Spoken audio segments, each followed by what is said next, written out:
রাধে রাধে বন্ধুরা, কেমন আছো তোমরা সবাই? আশা করি অনেক ভালো আছো। আমরাও কিন্তু ভগবানের কৃপায় ভালোই আছি। আমার নতুন আরও একটি ব্লগে তোমাদের সবাইকে জানাই অনেক ভালোবাসা, অনেক স্বাগত। প্লিজ বন্ধুরা, আজকের ভিডিওটি স্কিপ না করে পুরো ফুল দেখো। আশা করি তোমাদের আজকের ভিডিওটি ভালো লাগবে। সকালে কিন্তু অনেক সকাল সকাল ঘুম থেকে উঠেছি। ঘুম থেকে উঠে আমার আশিবাসি কাজ যা ছিল সবই কিন্তু হয়ে গেছে। আর আমি কিন্তু স্নানও করে নিয়েছি। আর সকালে তো আমি রোজ যে কাজটা করে থাকি, তুলসীজি, শিবজি, সূর্য দেবতা সবাইকে কিন্তু জল অর্পণ হয়ে গেছে। আর স্নান করার সময় অল্প কিছু জামা কাপড় ধুয়ে দিয়েছিলাম, মানে স্নান করার আগে, সেটা এখন শুকাতে দিয়ে দিচ্ছি। আর এখন তো অনেক রোদ্দুর পড়ে, যার জন্য কিন্তু ছাদের পরে এখন আর জামা কাপড় নিয়ে যাই না। অনেক গরম যখন পড়ে তখন কিন্তু ছাদের পরে জামা কাপড় না নিয়ে এখানে দিয়ে দিলে অনেক তাড়াতাড়ি শুকিয়ে যায়। আর ছাদের পরে একবার যখন আমি জামা কাপড় দিয়ে আসি তখন না আমি আনতে ভুলে যাই, জানো তো। আর তোমাদের কার কার সঙ্গে এরকম হয়ে থাকে যে তোমরা একবার ছাদের পরে জামা কাপড় দিয়ে আসো, তারপরে কিন্তু আর আনতে না মনেই থাকে না। আর আমার তো এরকমই হয়, জানো তো, যার জন্য এখন আর আমি জামা কাপড় উপরে দিই না। এই যে নিচের যে দড়িটা রয়েছে এটাতেই দিয়ে দিই। আর এখানে কিন্তু অনেক রৌদ্র পড়ে। আর আমাদের এখানে একদমই না বৃষ্টি হচ্ছে না, জানো তো। মানে এত গরম পড়েছে, একটু বৃষ্টি হলে কিন্তু খুব ভালোই হতো। কিন্তু বৃষ্টির কোনো নাম ও নিশান কিছুই কিন্তু নেই। আমরা কিন্তু সবাই চাতক পাখির মতো অপেক্ষা করে বসে রয়েছি যে কবে বৃষ্টি হবে। আর কলকাতায় তো দেখছি সব জায়গায় ভীষণ বৃষ্টি হচ্ছে। আর আমাদের রাজস্থানে একদম বৃষ্টি নেই। আর রাস্তা দিয়ে কিন্তু এখন লোকজন যাতায়াত করছে। মানে আমাদের এই গলিতে, জানো তো, সবসময় কিন্তু লোকজন আসতেই থাকে। আর এখন সবার আগে আমি জল খেয়ে নিচ্ছি। আর খালি পেটে জল না খেলে, জানো তো, একদম হয় না। আর এখন তো অনেক গরম, যার জন্য জলটা খাওয়া কিন্তু ভীষণ জরুরি। কেননা আমরা কাজ করতে করতে যে ঘেমে যাই, যতক্ষণ জল না খাবো ততক্ষণ না একদম ভালো লাগে না। হিটারে কিন্তু ভাতটা বসিয়ে দিয়েছি। আর এদিকে আমি গ্যাস ওভেনটা পরিষ্কার করে নিচ্ছি। রাত্রিরে তো পরিষ্কার করে রাখি, সকালে কিন্তু আরও একবার পরিষ্কার করে নিতে হয়। আর এত গরম পড়েছে, মানে কোনো কাজ বাজ জানো তো একদম করতে ইচ্ছা করে না। কিন্তু কি করব বলো, কাজ তো করতেই হবে। আর এই গরমে আমি মাথা ঠান্ডা করে কি করে সংসারের কাজগুলো সকাল থেকে শুরু করি সেটাই তোমাদের সঙ্গে আজকে শেয়ার করব। রাত্রে কিন্তু আমি রান্নাঘরটা পরিষ্কার করে রেখেছিলাম। একটু বাসনগুলো কিন্তু সব মেজে রেখেছিলাম। বাসনগুলো একটু পরে রেখে দেব। আজকে রান্না করব আলু ভাজা, উচ্ছে আলু ঝোল আর মুগের ডাল। কেননা কালকে তো একাদশী, যার জন্যে আজকে মুগের ডাল খাবো, মুসুরি ডাল খাবো না। আর আমরা কিন্তু একাদশীর আগের দিন আর একাদশীর পরের দিন মুসুরি ডাল খাই না, মুগের ডাল খাই। আর ডাল করলে আমার ছেলের জন্য তো আলু ভাজা করতেই হবে, যার জন্যে আলু ভাজাটা কিন্তু মানে আলুটা কুচিয়ে নিয়েছি। আর আমার ছেলে মানে আলু ভাজা ভীষণ ভালো খায়। মানে ও সব থেকে বেশি আলু পছন্দ করে। ও পনির, ঘুগনি, তারপরে ডাল, আলু ভাজা, মানে এসব খুব ভালো খায়। আর গরমে জানো তো মানে এত ঘেমে গেছি, একটা কিন্তু মানে রুমাল রেখে দিয়েছি। এই হ্যাঙ্কিটা দিয়ে যখন মানে ঘেমে যাচ্ছি তখন একটু মুখ মুছে নিচ্ছি। এদিকে আমার ডালটাও কিন্তু হয়ে গেছে। আর হিটারে কিন্তু আলু ভাজাটা হয়ে গেছে। আর উচ্ছে আলু ঝোলটাও কিন্তু হয়ে গেছে। সকালে আজকে ডাল, আলু ভাজা আর উচ্ছে আলু ঝোল, এটাই কিন্তু খাবার দাবার। আর আমার গোপাল সোনা কিন্তু স্নান করে নিয়েছে। এখন আমার গোপাল সোনা সেবা করছে। গোপাল সোনা কিন্তু সকালে ঘুম থেকে উঠে স্নান করে বাদাম খেয়েছে। বাদাম খাওয়ার পরে এই যে এখন অন্ন সেবা করছে। গোপাল সোনাকে যে বাদাম সেবা দেওয়া হয়েছে, তারপরে সে বাদামটা কিন্তু আমার বড় গোপাল খাচ্ছে। আমরা কিন্তু গোপাল সোনাকে না দিয়ে কোনো কিছুই কিন্তু খাই না। বড় গোপালের কিন্তু স্নান হয়ে গেছে। আর আমরা কিন্তু সবাই ঘুম থেকে উঠে স্নান করে তারপরে কিন্তু খাওয়া দাওয়া করি। বাচ্চা কাচ্চা তো খাওয়া দাওয়া হয়ে গেছে। এখন আমাদের জন্য একটু সুজির হালুয়া বানাবো। একটুখানি গরুর দুধ রয়েছে, তা ভাবলাম যে একটু হালুয়া বানিয়ে ফেলি। আর জানো তো, সুজির হালুয়া দিয়ে রুটি খেতে না ভীষণ ভালো লাগে। তা আজকে মন চাইছে যে একটু সুজির হালুয়া দিয়ে রুটি খাবো। তার মানে যেমন ভাবনা তেমন কাজ। আর এখন তো ছেলের স্কুলটা ছুটি আছে, যার জন্যে রান্নার অতটা চাপ নেই। ধীরে সুস্থে রান্না করলেও কিন্তু হয়ে যায়। আর গরমে জানো তো আমি কিন্তু অনেক সকাল সকাল উঠে রান্না বান্না বসিয়ে দিই আর ঘরের কাজবাজ করে নিই। তাহলে কিন্তু গরমটা বেশি লাগা মানে পড়ার আগেই কিন্তু আমার ঘরের কাজবাজগুলো সব হয়ে যায়। আর আমাদের রাজস্থানে কিন্তু সুজির হালুয়া বানানোর সময় সুজিটাকে অনেক অনেক বেশি ফ্রাই করে, একদম মানে খয়েরি কালার করে ফেলে, কিন্তু আমি অতটা মানে ভাজলাম না। আমি কিন্তু ঘিয়ের মধ্যে সুজিটাকে ভেজে নিয়েছি, তারপরে গরুর দুধ দিয়ে এই যে সুজিটাকে সেদ্ধ করে নিয়েছি। আর নামানোর আগে এর মধ্যে কিন্তু আমি কিশমিশও দিয়ে দিয়েছি। আর একটু জল জল মতো করবো, আমার বর বলেছে একটু জল জল মতো রেখো। আর হালুয়া যদি জল জল মতো হয় তখন না আমার ছেলে আবার খেতে চায় না। আমার ছেলে আবার একটু আঠালো মতো মানে হয়, আঠা আঠা ভাব, সেটা আবার ভালো খায়। তা সব সময় তো আর ছেলের পছন্দ মতো করলে হয় না, কখনো কখনো কিন্তু বরের পছন্দ মতো করতে হয়।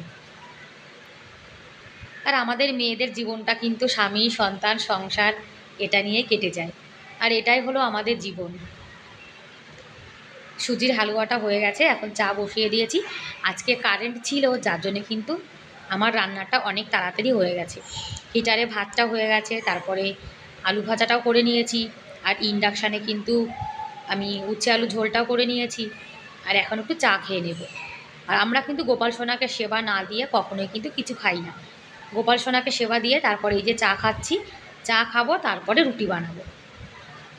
আজকে একটু দুধ চা বানিয়েছি, কখনো কখনো জানো তো একটু মন চায় যে সকালে একটু দুধ চা খাই। চা খেয়ে নেব, চা খাওয়ার পরে তারপরে কিন্তু রুটি বানাবো।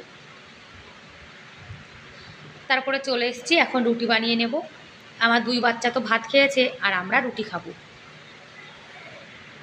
কালকে সকালে তো ব্রেড খেয়েছিলাম, আর আজকে রুটি বানাচ্ছি। ওই যে আজকে সুজির হালুয়া বানিয়েছি, তা সুজির হালুয়া দিয়ে কিন্তু রুটি ভালো লাগে। আর বন্ধুরা, তোমরা এখনও পর্যন্ত যারা ভিডিওটি দেখছো, তোমাদের যদি আজকের এই ভিডিওর কোনো অংশ ভালো লেগে থাকে তাহলে প্লিজ একটা লাইক করে দিও। আর ভিডিওটি কেমন লাগলো কমেন্ট করে কিন্তু অবশ্যই জানিও। আর আমার চ্যানেলে তোমরা আজকে যারা নতুন আর ভিডিওটি দেখছো, তোমাদের যদি এরকম ভিডিও দেখতে ভালো লাগে তাহলে কিন্তু তোমরা চাইলে আমার এই ছোট্ট চ্যানেলটিকে সাবস্ক্রাইব করে আমার পাশে থেকে যেতে পারো। আর এই কাজটি যারা অলরেডি করে দিয়েছো তাদেরকে অসংখ্য ধন্যবাদ। আর তোমরা যারা যারা আমার ভিডিও দেখো আর প্রতিদিন সুন্দর সুন্দর কমেন্ট করো, তোমাদেরকে অনেক অনেক ধন্যবাদ।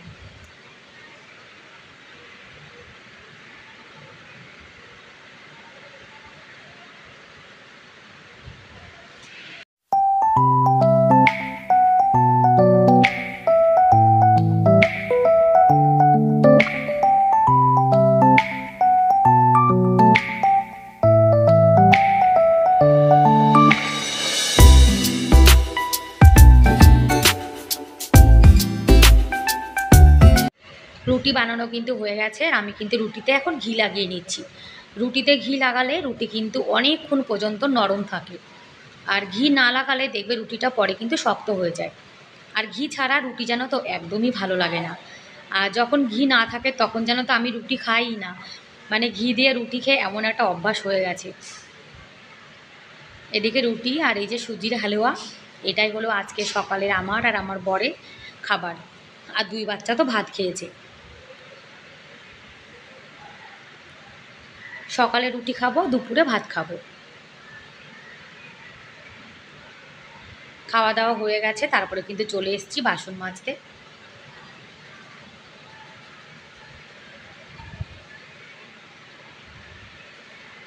আর এই যে এখন কিন্তু 9টা বাজে, আর 9টার সময় ট্যাঙ্কির জলটা এমন গরম হয়ে গেছে, মনে হচ্ছে যেন কে গরম করে রেখেছে।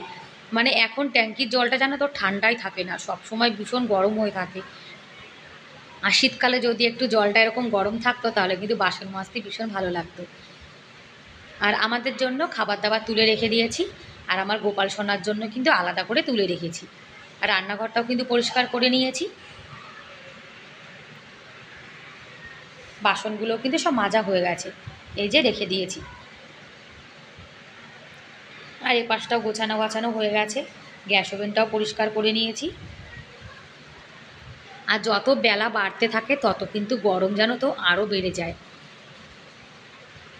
আর গরমে যখনই কোনো কাজ করি তখন একদম ঘেমে জল হয়ে যায়। মাঝে মাঝে কাজ করতে হয় আর একটু কুলারের সামনে বসতে হয়। কখনো কখনো মনে হয় গরমে যেন হার্ট অ্যাটাক হয়ে যাবে। আর বেড কভারটা চেঞ্জ করে নেব। আমি কিন্তু 3-4 দিন পরে পরে বেড কভারটা চেঞ্জ করি, মানে চেঞ্জ করে নিই। কেননা বাড়িতে তো ছোট বাচ্চা আছে, সব সময় কিন্তু এখানে খেলা করে, খাওয়া দাওয়া করে, যার জন্য কিন্তু বেড কভারটা সবসময় পরিষ্কার পরিচ্ছন্ন রাখতে হয়। আর বিশেষ করে যাদের বাড়িতে ছোট বাচ্চা, তাদের কিন্তু দেখবে ঘর বাড়িটা একটু বেশি নোংরা হয়ে যায়, বিশেষ করে বেডটা। আর গরম তো অনেক পড়েছে, যার জন্য কিন্তু আমার ছেলের স্কুল আরও 10 দিন মানে ছুটি বাড়িয়ে দিয়েছে। আর আমাদের রাজস্থানে গরম কিন্তু ভীষণ পড়ে, জানো তো, মানে অতিরিক্ত গরম পড়ে। বেড কভারটা চেঞ্জ করে আমি কিন্তু ঘরটা ঝাড় দিয়ে নিয়েছি, আর এখন ঘরটা মুছে নিচ্ছি।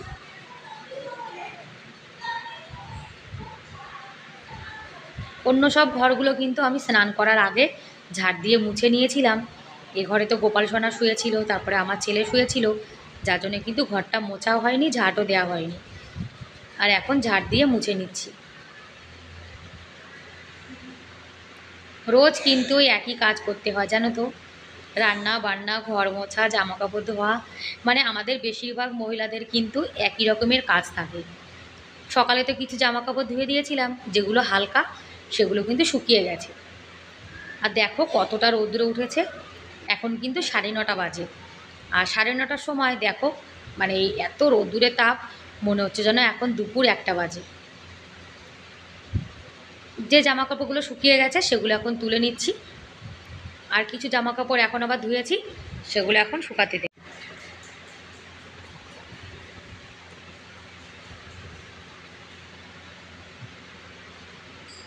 আর এখানে এমন রৌদ্র পড়ে, 1 ঘন্টার মধ্যে কিন্তু জামা কাপড় সবই শুকিয়ে যাবে। ছাদের পরে জামা কাপড় দেওয়ার কোনো দরকারই পড়ে না। ব্যাস বন্ধুরা, তাহলে আজকের মতো এ পর্যন্তই, দেখা হবে পরের ভিডিওতে। ততক্ষণ তোমরা অনেক ভালো থেকো, অনেক সুস্থ থেকো, বাই বাই।